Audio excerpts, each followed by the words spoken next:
क्या करना चाहिए हमें?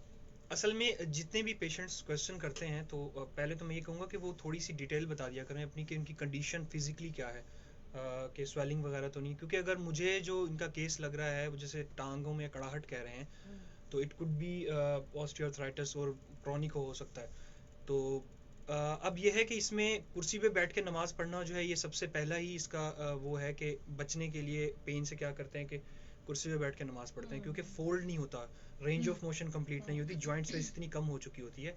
सेकंड थिंग ये है कि जब आप जॉइंट को यूज़ ही नहीं करेंगे तो उसमें क्या होगा, स्टिफनेस ऑटोमेटिकली जो है वो प्रोड्यूस होना शुरू हो जाएगी।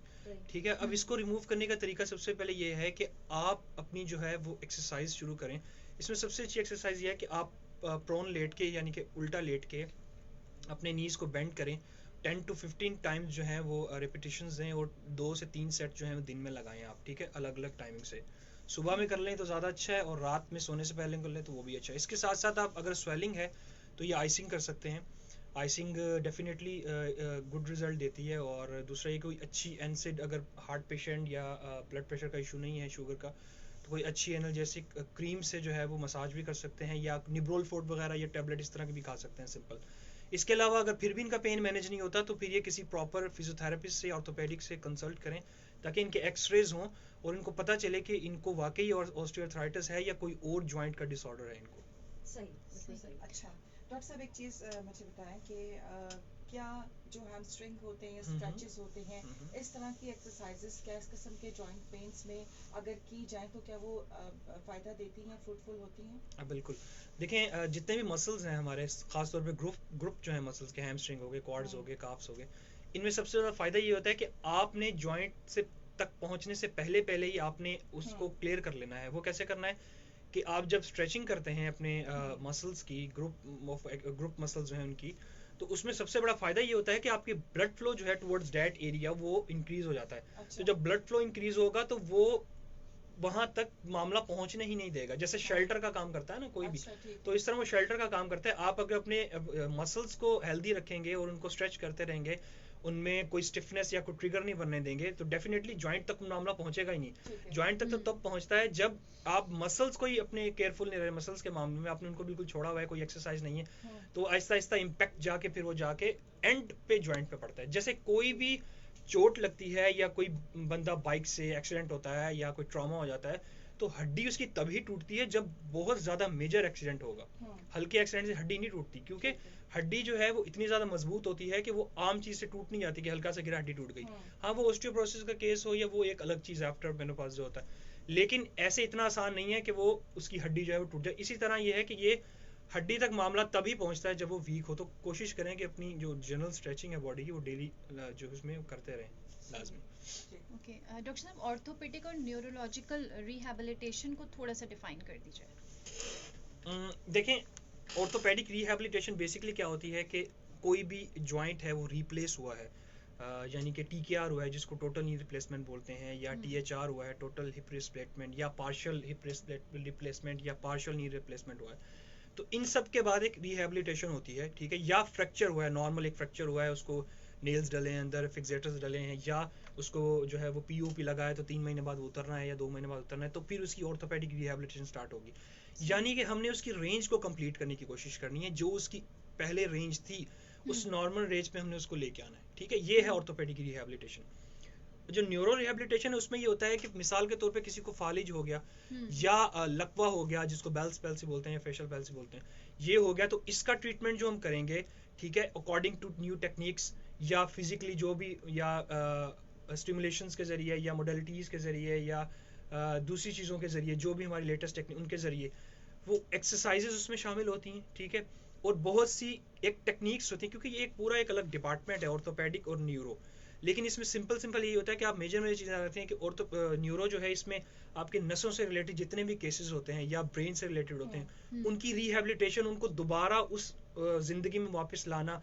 फालिज का पेशेंट है, उसको फालिज हो गया, एक साइड हेमीप्लेजिक हो गया, पैरालाइज हो गया, वो चल नहीं पा रहा, अब उसकी रिहैब स्टार्ट होगी 2 4 6 महीने साल में, वो आहिस्ता आहिस्ता जो है वो दोबारा उसकी एक्टिविटीज़ में आएगा। तो उसमें माइनर माइनर चीज़ें होती हैं, उसमें एक्सरसाइज होती हैं, टास्क होते हैं जो दिए जाते हैं पेशेंट्स को, फिर उनको कंप्लीट करते हैं, तो ये सब रिहैबिलिटेशन में ही आता है। सही। अब कॉम्प्लिकेशन किसे कहते हैं? कॉम्प्लिकेशन एक स्टेज आती है, कहते हैं जी बड़ा कॉम्प्लिकेशन हो चुकी है इनके अंदर, क्या वो कौन सी स्टेज होती है जहाँ पे डॉक्टर ये कह देता है? देखिए कॉम्प्लिकेशंस में डिपेंड करता है लेवल ऑफ इंजरी। ठीक है। मिसाल के तौर पे एक पेशेंट है, उसको माइनर सा स्ट्रोक अटैक हुआ, ठीक है, उसका ब्लड प्रेशर 170 180 पे गया, उसको हल्का सा कोई स्केमिक हो गया या हेमरेजिक हो गया, कहीं से नस फट गई या कोई बीच में जो है वो कोई ब्लॉकेज आ गई, ठीक है। तो वो डिपेंड करता है ग्रेड 1 ग्रेड 2 ग्रेड 3 ग्रेड 4 किस नोयत का उसको फालिज हुआ है, तो उसी हिसाब से उसकी वो फिर कॉम्प्लिकेशंस होती हैं।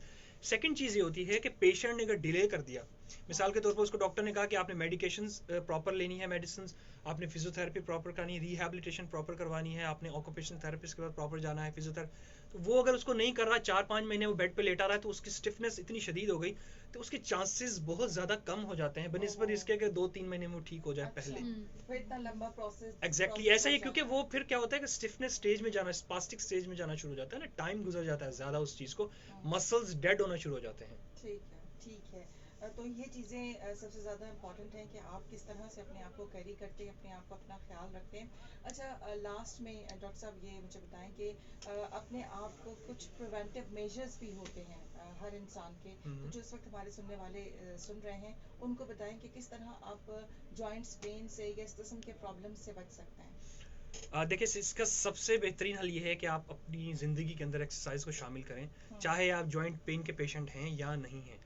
अगर नहीं है तो इंतज़ार ना करें कि उस चीज़ के पेशेंट बन जाएं आप, तो इससे पहले ही आप कोशिश करें कि एक्सरसाइज तो रोज़ की, अब तो देखें AHA में लास्ट टाइम मैंने शायद जिक्र किया था कि AHA ने अब तो 30 मिनट्स तो है वो कंपलसरी कर दिया है, मैंडेटरी कर दिया है हर किसी के ऊपर के 30 मिनट्स उसने वॉक या कुछ भी gardening, walking, brisk walk, cycling, jogging जो भी है उसने करनी ही करनी है, ये ज़रूरी हो गया है हर बंदे के लिए। तो ये इससे तो पता चलता है कि अब हमारा लेवल फिटनेस का जो है वो इतना कम हो गया है कि हमें करनी ही करनी है, ठीक है। पहले तो पेशेंट्स के लिए बोला जाता, तो सबसे अच्छा यही तरीका है कि आप उसको अपनी जो रोज़मर्रा की ज़िंदगी उसमें आधा घंटा अपने लिए निकालें।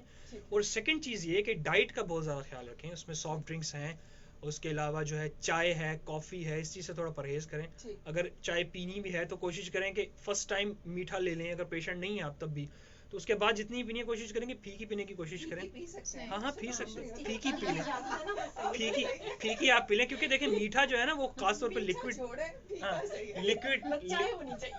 लिक्विड के अंदर क्या होता है कि वो ज़्यादा जाके फ़ौरन जो है वो डिसॉल्व हो जाता है ब्लड के अंदर, जाके दिल पे लगती है नहीं मैं इसलिए कहता हूँ क्योंकि मैं पीता नहीं हूँ ज़्यादा, मैं 1 या 2 कप पीता हूँ दिन में। आप नहीं पीते ना, आपको भी पता नहीं है। अच्छा, तो ये इश्यूज हैं कुछ, तो इनको अगर रिजॉल्व कर लें आप अपनी लाइफ से, और मैं ये समझता हूँ कि सबको पता है क्या करना है। देखें किसी से पूछना एक अच्छी बात है, लेकिन उसको पता है कि वो अपने साथ क्या कर रहा है, क्या जुल्म कर रहा है। तो हम भी एक इंसान है, हम भी अपने आप को जो उस लेवल पे फिट रखते हैं, तो जाहिर सी बात है हमने पढ़ा है, हमने ये तो नहीं पढ़ा कि हमने फिट किस तरह रखना है अपने आप को, लेकिन दूसरों को देख के और कुछ सीख के ही हम अपने आप को जो है वो बेहतर करने की कोशिश करते हैं, और आप लोग यही करें। ठीक है जी। जनाब, आज हमारा जो सेगमेंट था फिटनेस गाइड, उसमें जॉइंट्स पेन के हवाले से बातचीत हुई, और डॉक्टर अब्दुल हन्नान हमारे सीनियर कंसल्टेंट हमारे फिजियोथेरेपिस्ट मौजूद थे। असमा तौहीद और फायजा कुरैशी और शगुफ्ता आफ्ताब आपके साथ मौजूद हैं। प्रोग्राम है मुकम्मल घर, और आप सुन रहे हैं अपना कराची FM के साथ, कराची की आवाज़ और बल्ले बल्ले FM नेटवर्क। आज असमा को चाहिए